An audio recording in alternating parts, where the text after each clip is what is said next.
ஆமென். கர்த்தருடைய பரிசுத்த நாமத்திற்கு மகிமை உண்டாவதாக. மீண்டுமாக இந்த நாளிலும் உங்களை சந்திப்பதிலே மிக்க மகிழ்ச்சி. கர்த்தர் தாமே உங்களோடு கூட இருந்து தேவன் உங்களை ஆசீர்வதிப்பாராக. இந்த நாளிலும் கூட லேவியராகம புஸ்தகம் 20வது அதிகாரத்திலே 26வது வசனத்தை வாசிக்கும்போது, கர்த்தராகிய நான் பரிசுத்தராய் இருக்கிறபடினாலே நீங்களும் எனக்கு ஏற்ற பரிசுத்தவான்களாய் இருப்பீர்களாக. நீங்கள் என்னுடையவர்களாய் இருக்கும்படிக்கு உங்களை மற்ற ஜனங்களை விட்டு பிரித்தெடுத்தேன். சோத்திரம். இந்த உலகத்தில் இருக்கிற எல்லாரை காட்டிலும் கிறிஸ்தவங்க ஏன் ஒரு வித்தியாசமாக இருக்கிறாங்க அப்படின்னு உங்களுக்கு தெரியுமா? ஸ்தோத்திரம். சிலர் நினைப்பாங்க அவங்க எல்லாத்தையும் கட்டிட்டாங்க, ஸ்தோத்திரம், அவங்க வேறு மாதிரி இருக்கிறாங்க, அவங்கள பார்க்குறதுக்கு ஒரு மாதிரி இருக்குது அப்படின்னு சொல்லிட்டு ஒரு வேளை நீங்கள் நினைக்கலாம். இல்லைங்க, அவங்க பரிசுத்த தேவனை, உண்மையான தெய்வத்தை அறிஞ்சிக்கிட்டாங்க, உண்மையான கடவுளை அவங்க நல்லா தெரிஞ்சுக்கிட்டாங்க.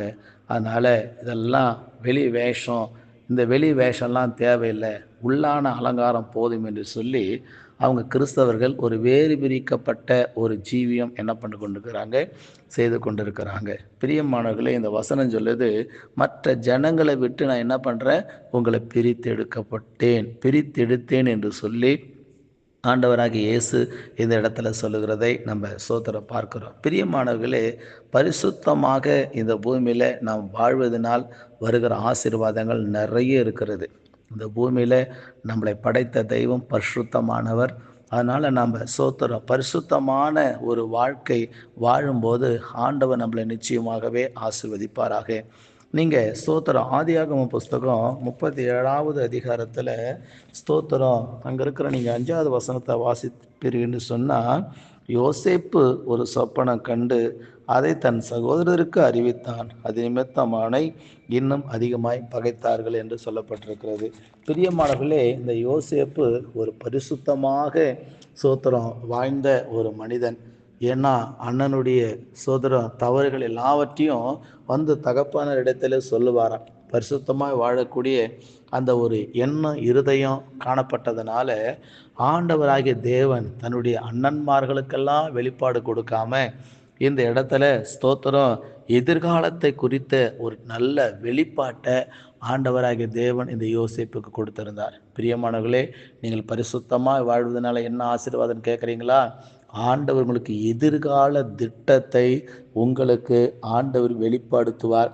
வெளிப்பாடு உங்களுக்கு கிடைக்கும். நீங்கள் பரிசுத்தமாய் தேவனுக்கு முன்பாக நீங்கள் வாழ்ந்து பாருங்கள், எதிர்காலத்தை குறித்து சோத்திரம் ஒரு வெளிப்பாடு உங்களுக்கு கிடைக்கும்.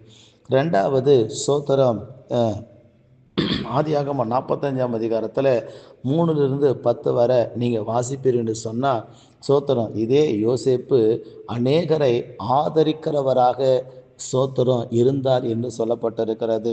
தேசத்தில் எல்லா இடத்துலையும் பஞ்சம், எகிப்தில் மாத்திரம் பஞ்சம் இல்லை. சோத்திரம் இப்பொழுது அண்ணன்மார்கள் எல்லாம் சோத்திரம் உணவுக்காக சோத்திரம் வருகிறார்கள். அவர்களை பார்த்து சொல்லுகிறார், சோத்திரம், நிறைய விஷயங்கள் நடக்குது, அதெல்லாம் சொல்ல நேரம் இல்லை.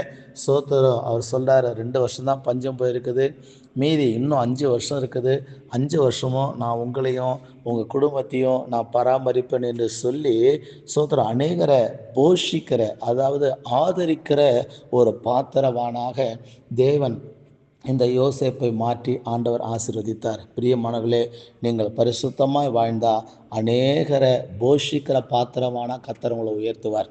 நானே என் வாழ்க்கையே கஷ்டம்னு சொல்லிட்டு நினைக்காதீங்க.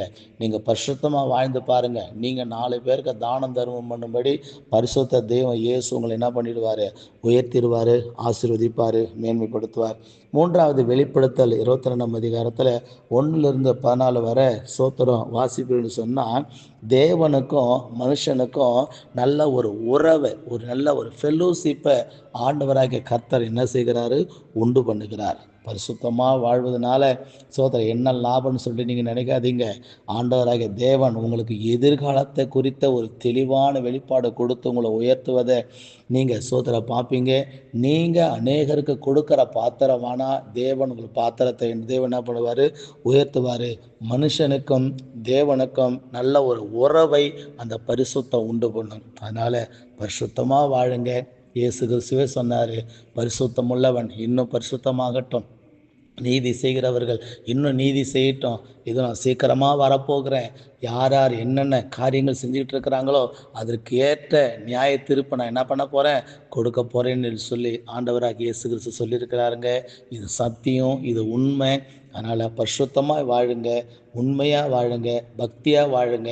ஒருத்தர் உங்களை பார்த்துக்கிட்டே இருக்கிறார் அப்படிங்கிற ஒரு உணர்வோடு வாழுங்க. அப்பொழுது நீங்கள் தவற மாட்டீங்க. கர்த்தர் உங்களை ஆசீர்வதிப்பாராக. ஜெபிக்கலாம். பரிசுத்தமுள்ள நல்ல தேவனே, ஆண்டவரே, நாங்கள் ஆண்டவரே ஸ்தோத்திரம்.